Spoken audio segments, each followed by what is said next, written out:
Hello and welcome to the BYU Library Family History webinar. We're glad you could join us today. I'm Olivia Tuller and I'll be your host for this webinar. If you have technical difficulties during the webinar, please use the chat box and I can address your concerns. You are welcome to use the chat box during the webinar for comments, insights, and questions. However, all questions will be addressed at the end of the presentation. Our next webinar is on March 12th with James Tanner on discovering your Spanish-speaking ancestral heritage around the world. Note that we won't be having a webinar on March 5th due to Roots Tech. If you would like to access the previous webinar, please visit our webinar index on our website or search on our YouTube channel. All of our webinars are recorded and uploaded by the following Monday for your convenience. We also post links to recordings and other updates on our Facebook and Twitter accounts. For today's webinar, we are pleased to hear from Julia A. Anderson on The Needle in the Haystack, Researching Women and Minorities Using FamilySearch's Full Text Search. Before we begin, here's a little bit about Julia. Julia A. Anderson has a master's degree in history and education and is an accredited genealogist and accredited genealogist lecturer with expertise in the United States Gulf South region. She works as a full-time United States and Canada research specialist at the FamilySearch Library in Salt Lake City, Utah, and teaches genealogy research classes for Salt Lake Community College. Julia owns and manages Anderson Genealogical Research, LLC, volunteers as a commissioner on the board of the International Commission for the Accreditation of Professional Genealogists, and is the conference chair for the Utah Genealogical Association. And we'll now turn the time over to Julia. Thanks, Olivia. So welcome to this presentation, The Needle in the Haystack, Researching Women and Minorities Using FamilySearch's Full Text Search. I love this topic and I'm excited to share it with you today. So I have 5 main objectives for this class. First, I'm going to briefly review some key methodology for researching women and minorities in the United States. Then I'm going to introduce the basics of FamilySearch's Full Text Search. I will also demonstrate some ways to find women in historical records using full text search, as well as ways to find enslaved persons and other minorities using this technology. And finally, I will enable you to gather and connect your family members in FamilySearch Family Tree once you've discovered them in this amazing search feature. So methodology describes the ways genealogists approach certain types of research problems, specifically what resources they would use and the order in which they might utilize those resources. Someone researching members of the aristocracy in 16th century England is going to use different research methodology than someone looking for enslaved people in 18th century Barbados.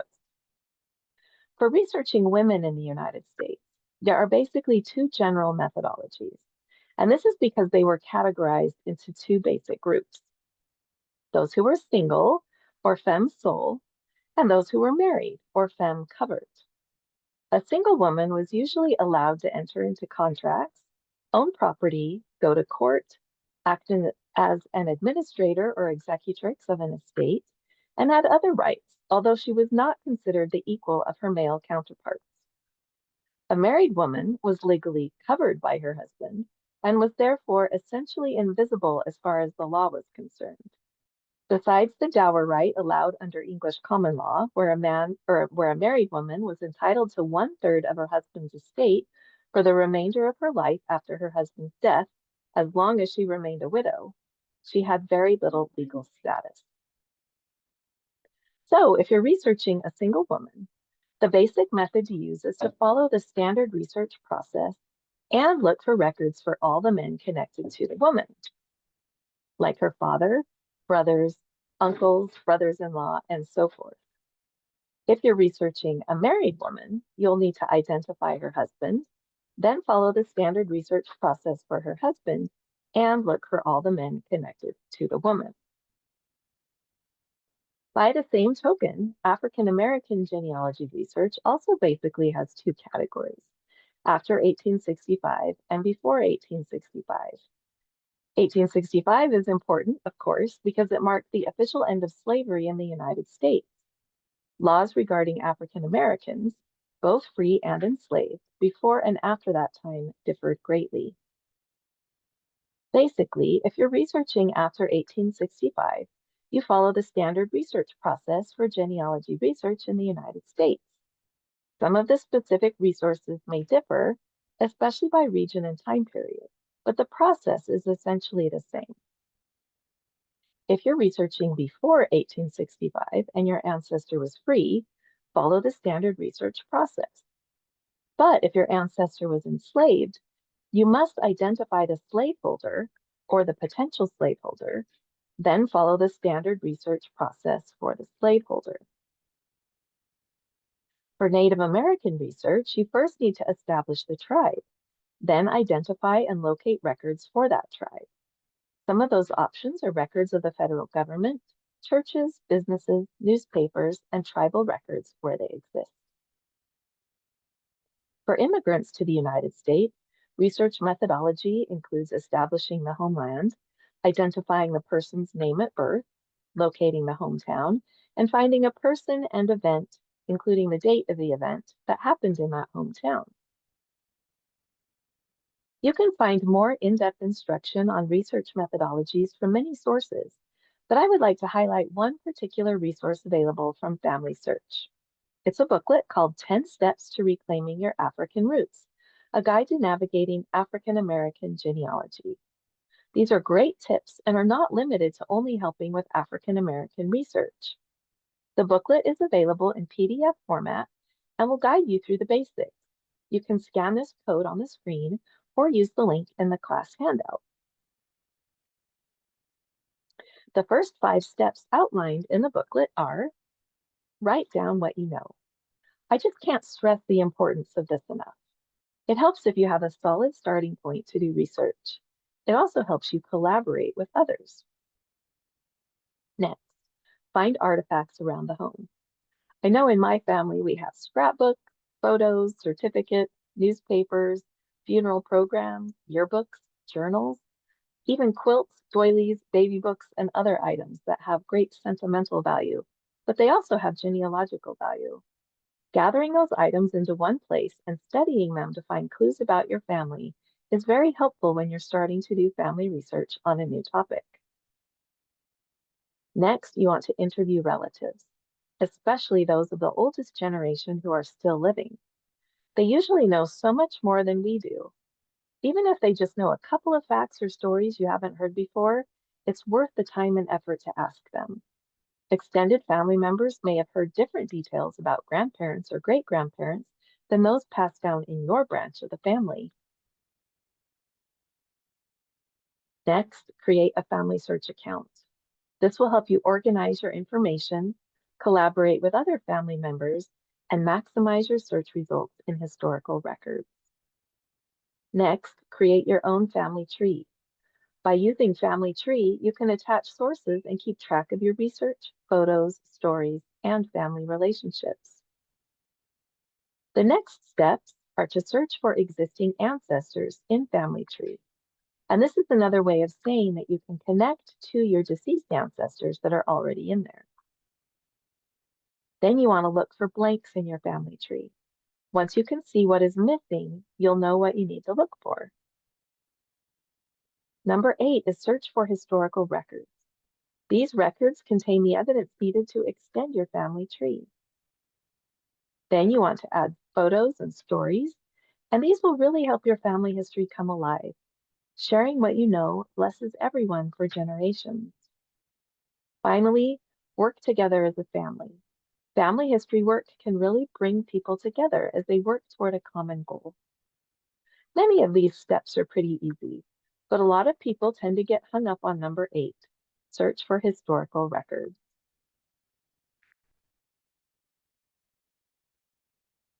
Finding and analyzing these records is usually the most time-consuming and sometimes confusing part of genealogy research. And that is one reason full-text search is so valuable. In reviewing basic research methodology, I mentioned the standard research process. This is a cycle that has 5 components.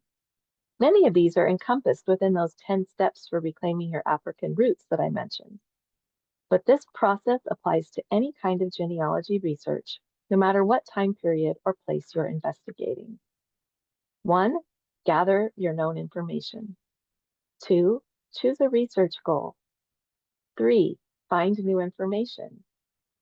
4, evaluate new information. And 5, share new information. To find new information, it's important to know what records are going to be the most helpful. These differ based on the time period and the region where you're researching, also on the population that you're studying. In the 20th century, you may rely on U.S. federal census records up to 1950, vital military and Social Security records, as well as newspapers. Additional sources of information include passenger lists, naturalization records, passport applications, county histories, city directories, and even slave narratives. Research in the 19th century also calls for census, vital, and military records, but also special record sets like the Freedmen's Bureau and Freedmen Bank records. When researching an enslaved individual's slaveholder, you will need access to land and probate records and manuscript collections. Cemetery and church records may especially mention women, and court records could include anyone in the community. More modern types of records did not generally exist in the 18th century, so we need to rely even more on those land and property, probate and tax records, and manuscript collections. Next, we're going to focus specifically on full-text search as a tool to help you find these records and connect your family members.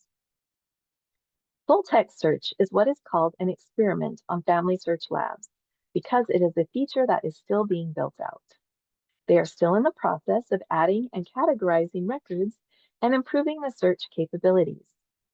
Fortunately for us, however, they're letting us try it out as they go along. You can access Labs from this URL or from the FamilySearch.org logged in homepage by scrolling down and looking for this tile on the right side of the page that says FamilySearch Labs.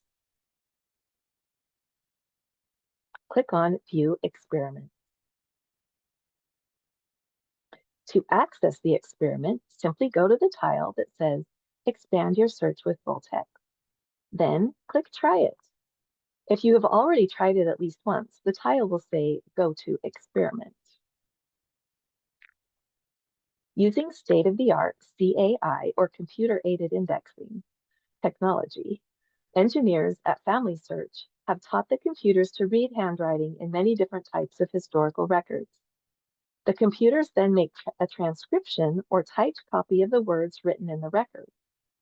By using optical character recognition or OCR technology, those transcriptions and the accompanying documents have become every word searchable. I think this is literally the most exciting development I've ever seen with technology in genealogy.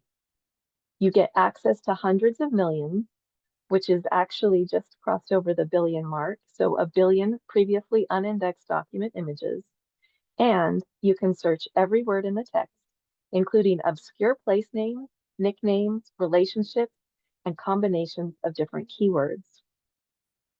By using different parameters, you can find exact words and phrases, and you can focus your search to include specific years, record types, locations, and collections. To search, you're going to begin where it says Start Your Search. Here, you can type in a name, keywords, a place, year range, and even an image group or DGS number. Records are constantly being added to full-text search, making it essential to keep checking back. A new feature allows you to search for a specific collection title or even browse all the collections. The list of collections continues to grow and is now now there are nearly 4,600 collections listed. Here you can see the collection title, the number of records it contains, and when it was last updated. This information can change daily as new records are added. You can also filter your searches by record type, some of which are shown here.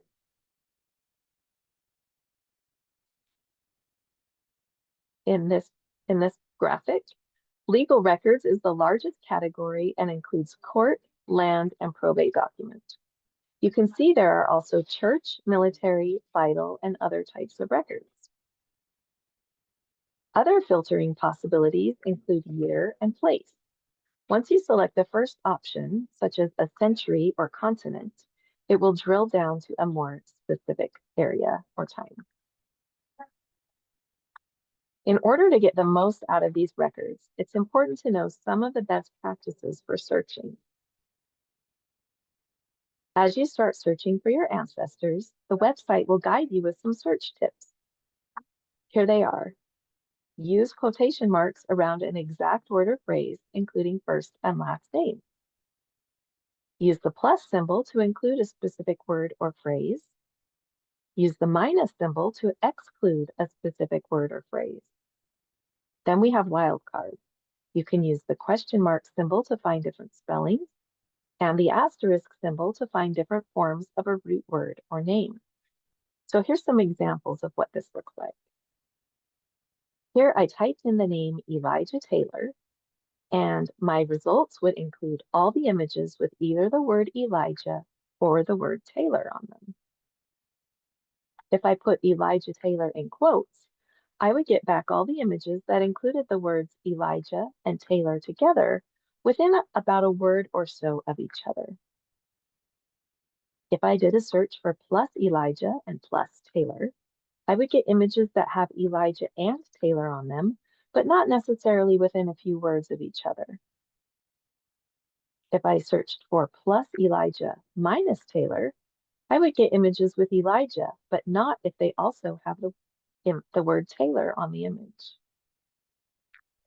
And if I did a search and added plus and put Elijah Taylor in parentheses, I would get images with my original search term and Elijah or Taylor.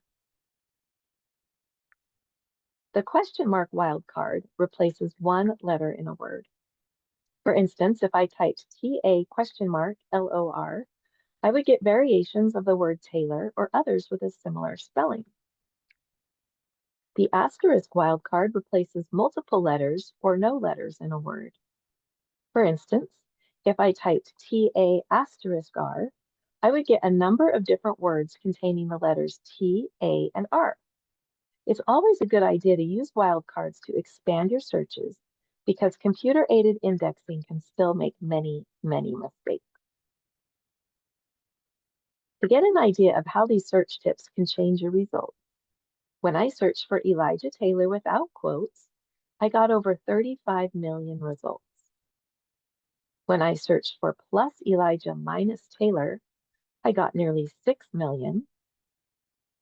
When I searched for plus Elijah plus Taylor, I got almost 600,000 results.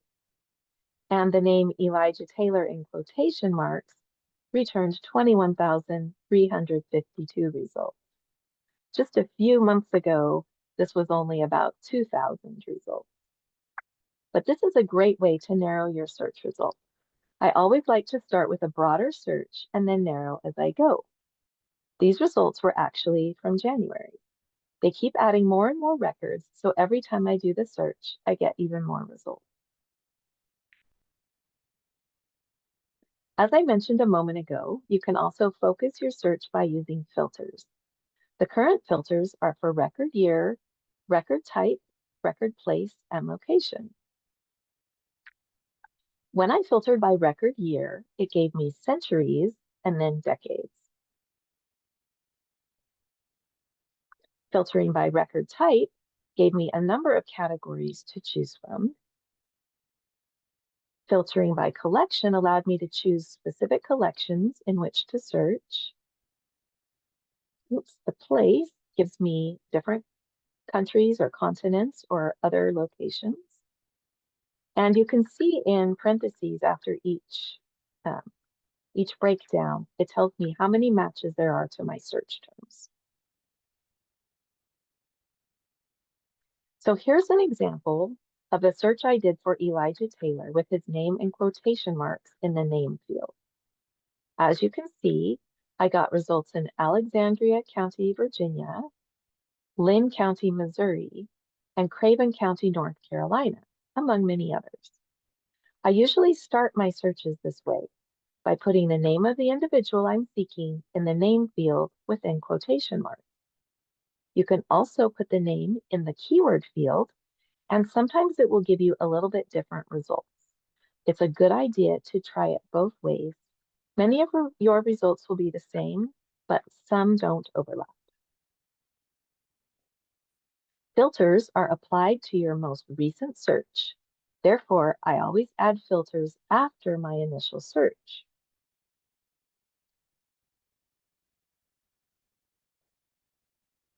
So after selecting the United States, options for each state open up. And here I chose the state of Virginia, and you can see it had 246 of those 6,184 matches. Next, I selected Accomack County in Virginia, and you can see here that it had 19 results. So here are just 2 of those 19 results. You can see that my search terms here are highlighted in yellow.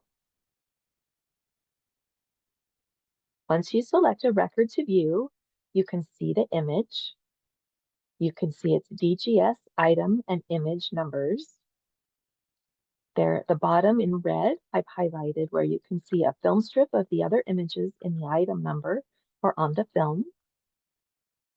You also see your search terms highlighted in yellow. On the right, there is a full computer-created transcription, and you can then download or copy that transcription from the little icons underneath where it says full transcript. You can get a very basic citation, which is not a full source citation that you might use in a research paper, but it's a place to start and gives you some basic information to get back to the source. Here, where it says summarize the document, the program will put the transcription through generative AI tools and give you a document summary. You'll also see up here at the top many image tools where you can manipulate the image so that it's more readable. You can also attach the record directly to someone in Family Tree or simply add it to your FamilySearch source box. Now the engineers haven't quite decided how the images will be grouped when full text is completed, so be prepared to see periodic changes. This may make record keeping a little messy in this experimental phase, but it is definitely worth the effort. One reason full text search is so amazing is because it makes it much easier to locate the names of enslaved persons, apprentices, women, witnesses, and others who tended to get lost in historical records that were kept by the white male majority. The key to finding them is in the way you search. So I'm going to walk you through the process that I use. First, we'll have a demonstration on finding women. Remember that whether the woman was single or married, I need to look for the men connected to her, both by blood and by marriage. Here, I wanted to find a record for my ancestor, Sarah Barry. Family tradition said that her first husband was named Hiram Howard. So I began my search in the full text search name field and typed Hiram Howard in quotation marks. Then in the keyword field, I put plus Sarah with no space.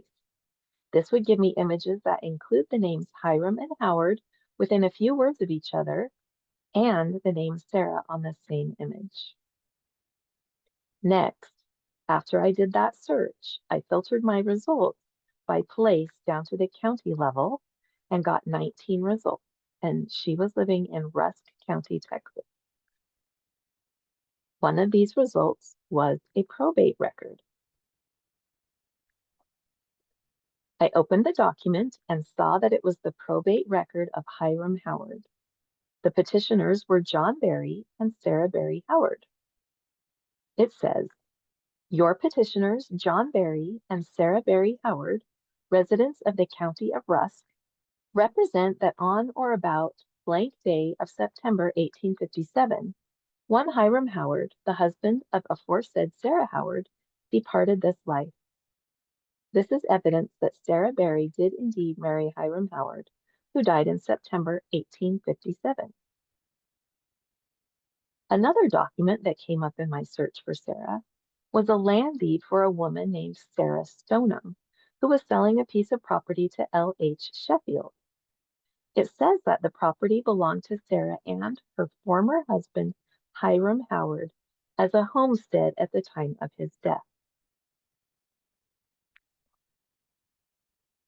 This tells me that Sarah Stoneham was the same person as Sarah Berry and gives me the legal land description of their homestead, the names of their neighbors, and explains what happened to the property. I also know that Sarah had to have been a widow at this time for her to have the option of selling this property. Without full text search, I probably never would have found this document because I didn't recognize the names Sarah Stoneham or L.H. Sheffield, which is who would have been listed in any index that might have been created. Next, let's take a look at finding enslaved persons in these records. Remember that if your ancestor was enslaved, it's important to identify the slaveholder. It can also help if you know the name of the plantation, a relative, or some other detail to help you identify them.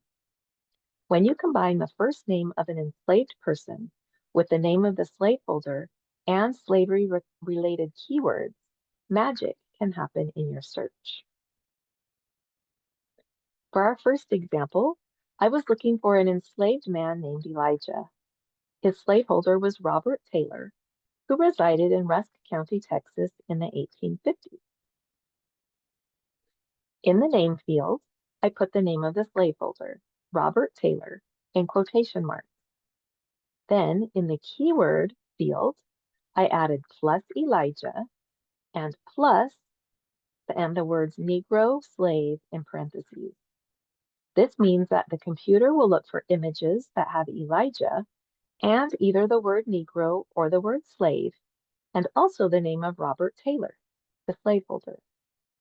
There are also other slavery-related keywords I could use, but I found that these usually give me good results, at least for a first search. So after I completed the search, I had 550 matches. So next I filtered by place. I know that Robert Taylor lived in Rusk County, Texas, so I chose that location. This returned 2 results. Both were part of a collection of probate records from Rusk County, and they looked promising. I switched to Fact View and showed that these records concerned many of the same people and places. Fact View changes the way that the information about the record is displayed on the screen and divides it up into persons, places, and years, so it's easier to scan through your results.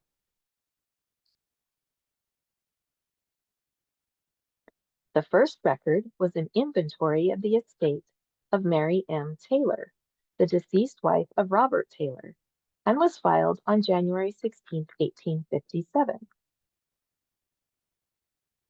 It included a list of enslaved persons, 2 of whom were named Elijah. The next record was an accounting of the estate of Mary M. Taylor and included more information about the inventory. Within these paragraphs, it not only listed the names and ages of the enslaved persons, it also gave their relationships to each other. It says, one Negro woman named Emily, aged 30 years, and her 3 children, Eugene, aged 6 years, Harriet, aged 4 years, and Texana, aged 3 years. One Negro man named Elijah, aged 43 years, one ditto, Dilthey, aged 45 years, and wife of the above, and their children, Elijah Jr., aged 22 years, Anne, aged 17 years, Lewis, aged 18 years, Mary, 13 years, Elizabeth, 11 years, Julia, 9 years, Huey, 7 years, and Charles, aged 5 years. I don't have to tell you that this information is golden. I was able to put together 2 families from this one record. The first was the family of Emily and her 3 children, and the second was the family of Elijah and Dilsey and their 8 children.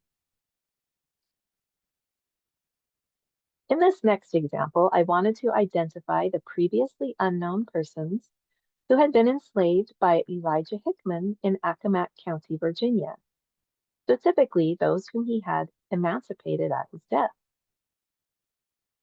For my initial search, I put Elijah Hickman in quotation marks in the name field because he was the slaveholder. Then I put plus and Negro slave in parentheses in the keywords field. I didn't know the names of the enslaved persons, and so I couldn't put them specifically. Next, I performed the search, which returned 84 matches.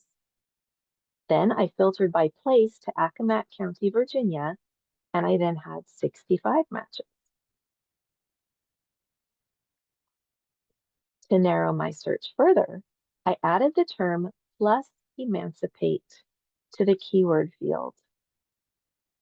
This yielded 5 results, which was a good number for me to review.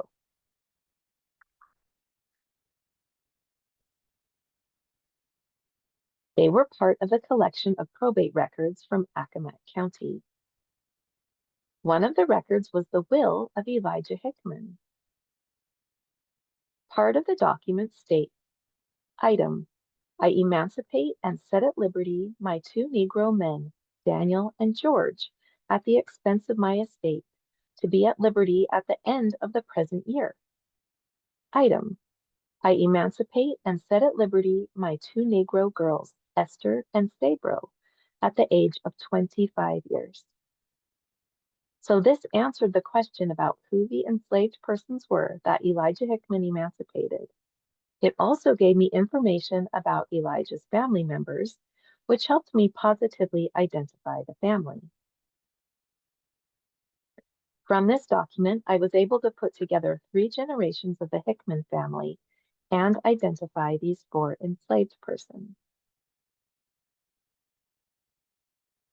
With the addition of millions of court records to full-text search, we can now also find many free people of color. When I enter the phrase free man of color in quotes in the keyword search bar, I got almost 20,000 results. Free woman of color yielded 10,500, and free person of color over 9,000. In this first example, I entered free man of color in the keyword field. The first match was for Louisiana court case files from 1850. In this example, several free men of color had gotten into a fight resulting in a man's death. This is the record for the incident. It's several pages long, and it gives some very helpful biographical information about each one of the individuals involved. In Richmond, Georgia, free people of color had to go into the court and register themselves. This particular example occurred during the Civil War. Jane Brooks was one such woman. This record tells us her age, her mother's name, which was Betsy Brooks, where she was born, her occupation, and her complexion. It also tells us who she named as her guardian, which was also a requirement of the law at that time. Families often went into court together. This record for Caroline Snowden is in the same register. It states that she was 19 years old and that Jane Brooks was her mother. And this is the registration for Louisa Campbell. She was 22 years old and another daughter of Jane Brooks. A few pages later in the record book was this table showing all the individuals who had come into court to register their status as free people of color. The clerk put everyone into family groups, which was very helpful. Here you can see Jane with her mother's name listed, followed by 5 of her children, John Bearfield, Emily Bearfield, Caroline Snowden, Louisa Campbell, and Lewis Campbell. It tells their ages. They were all adults except for 19-year-old Caroline, where they were born, which was all in Augusta, Georgia, and their current residence, occupation, and physical description. So from this one record, I was able to identify 3 generations of a family: Jane Brooks, her mother Betsy, and her 5 children, John, Emily, Caroline, Louisa, and Louis. I looked in Family Tree and found Caroline Snowden with her mother Jane, and a father, James Snowden, and Jane's parents, Elizabeth or Betsy Brooks, and a father, Joseph Carnes. Now I can attach this record from full text search to them on Family Tree, as well as any other information that I discover about them in the records. Next, I'd like to show you just a few of the other types of records you can find in full text search. One of these is records of the Freedmen's Bureau. These have long been considered extremely valuable for African American research during the period of Reconstruction after the Civil War, but they can be quite difficult to search because they're not indexed and the collection contains many different types of records. Now we can much more easily locate freedmen and refugees from this time period, getting the maximum benefit possible from these valuable records. To search these records, I find it best to locate the collection first.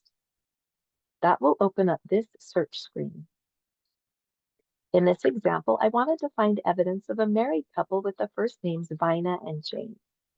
I knew they used the last name Fawcett, but wasn't sure they would be listed as such in these records, so I just started with their first names in combination. I also knew they had lived in Texas at one time, but I didn't know where I would find them for this record set.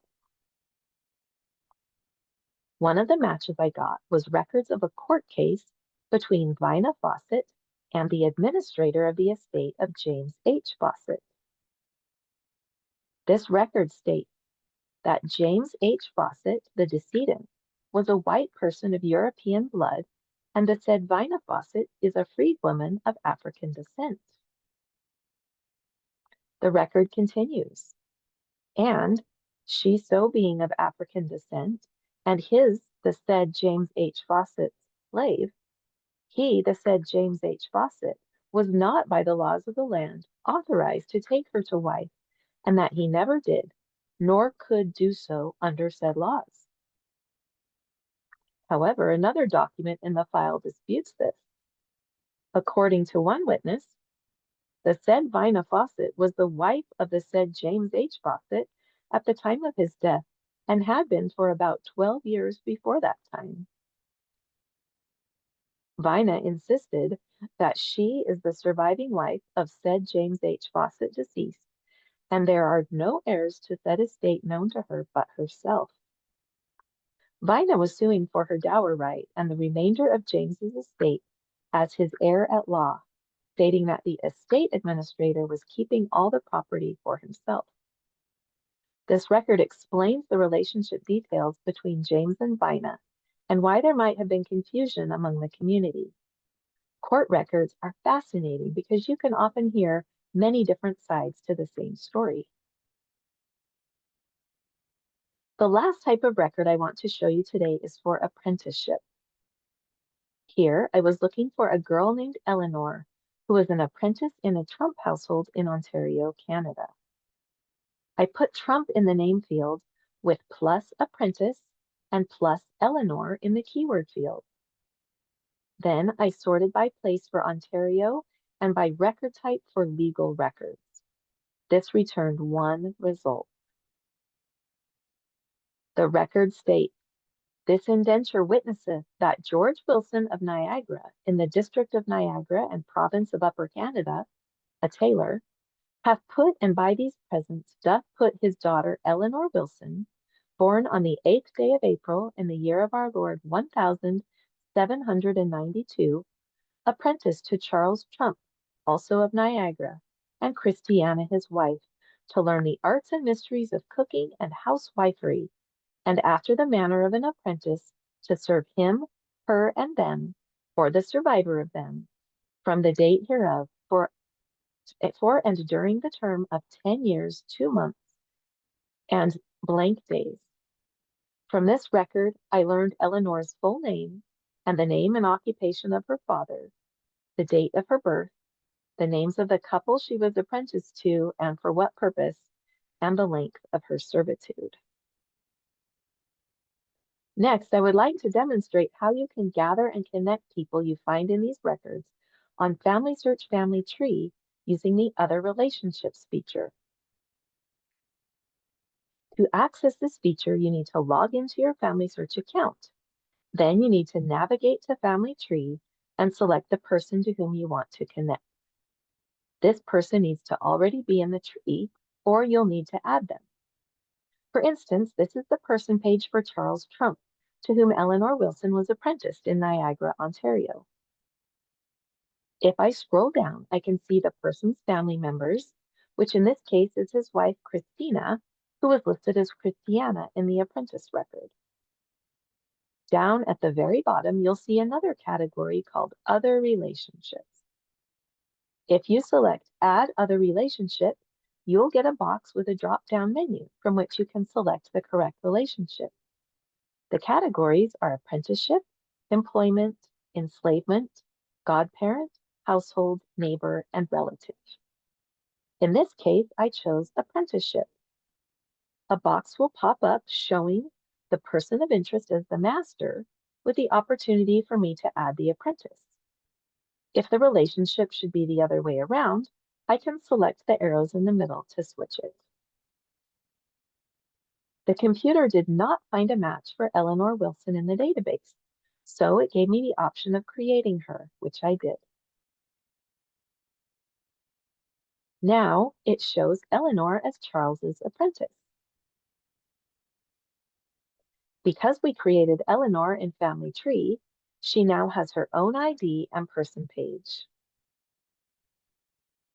Under Other Relationships, it shows that she was apprenticed to Charles Trump. And now that she's in Family Tree, I can also attach the source of this information to her and add the name of her father from the record. This will allow the hint algorithms to work and perhaps find additional indexed records for Eleanor and her family. Remember that we found the names of 4 enslaved individuals that Elijah Hickman emancipated in his will? Well, I searched for Elijah in Family Tree. There were several potential matches, but there was enough information in his will that I was able to identify the right person here. I went to his person page and scrolled down to Other Relationships and selected Add Other Relationship. This time I selected the enslavement category. It showed Elijah as the slaveholder and prompted me to add the enslaved person. I started with Daniel and added the little information from the record, which was only his name. Then the computer stated that there was no match found and prompted me to create the person. The order of this looked correct, so I clicked Save. That added Daniel to Elijah under Other Relationships as an enslaved person. I went ahead and did the same for all 4 of the enslaved individuals that Elijah had emancipated in his will. This gave them ID numbers and person pages in Family Tree, to which I could attach the source material and add another piece of information that I might find in the future. Remember the 2 families that Robert and Marion Taylor had enslaved? Emily and her 3 children, and Elijah and Dilsey and their 8 children? Well, I located Robert Taylor in Family Tree and selected Add Other Relationship. I went through and added every enslaved person mentioned in the estate file. This gave each one of them a unique identification number and their own person page in Family Tree. Next, because I knew their relationships to each other from what was in the record, I was then able to use their identification numbers to connect them as family. Later, I discovered that Elijah Jr. was already in Family Tree as Elijah Taylor. I was able to merge those 2 profiles for him and connect the members of the family even further. Here he is with his wife Easter and their 4 children. Now he's also connected to his parents and siblings with sources attached to document the relationship. I think that the possibility of expanding the information we know about our ancestors will grow exponentially in the near future, thanks to this new technology like FamilySearch's full text search. It's so exciting to be part of this. One thing to note is that when you're using full text search, the number of matches you get will depend on whether you're at home or at a Family Search Center or affiliate library. Centers and affiliates have fewer record restrictions due to contractual obligations, so you'll have greater success using this full text search feature when you are on site. It's easy to find a center or affiliate library. From the main Family Search homepage, look for the little map pin icon in the top menu bar. You need to have your location enabled on your computer, and then it will show you your nearest location or give you the opportunity to locate a different one. Thank you so much for joining me today for this presentation on Family Search Full Text Search. During this time, I've reviewed the key research methodology for researching women and minorities in the United States, introduced the basics of FamilySearch's full text search, demonstrated some ways to find women, enslaved persons, and other minorities in historical records using full text search, and enabled you to gather and connect your family members in FamilySearch Family Tree. And now I believe we have some time for questions. It's a lot of information, all right. Yeah. One thing to note is that this full text search is changing so rapidly, you really have to remember to keep checking back and take really good notes when you're using it because the titles of the collections are changing periodically. And so you really need to make sure that you record the DGS number, the item number, and the image number when you're trying to get back to those records. Okay, we have a question from Verity. It says, you might have explained this, but can you explain what using parentheses around the search terms with the plus does? Yes, so it makes it into an or search. The plus makes it and, but everything within the parentheses is or. So if I did plus and then in parentheses had Negro space slave, then I'm going to get whatever the search term was that I'm adding to, plus either the word Negro or the word slave.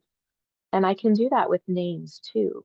So let's say I was looking for Mary Smith, but since I'm supposed to research the men in her life, maybe her husband was John Smith. So I would put John Smith in the name field in quotation marks. And then in the keyword field, I may put plus and then put Mary Smith in parentheses.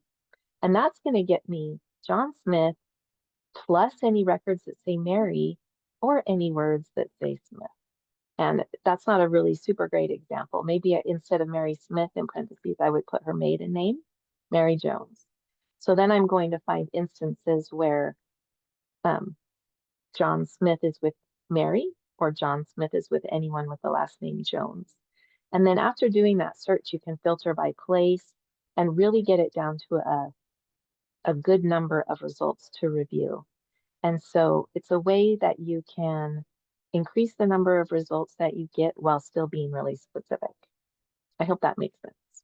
All right, thank you so much everyone for joining us today. We hope you will join us for our next webinar, which is on March 12th with James Tanner on discovering your Spanish-speaking ancestral heritage around the world. Note that we won't be having a webinar next week, March 5th, because of Rootstack. A recording of this webinar will be made available next week. You can view that on our YouTube channel or on our website. If you have any comments or questions, you can always email us at fh_webinars@byu.edu or follow us on Facebook and Twitter. Thank you and have a wonderful week.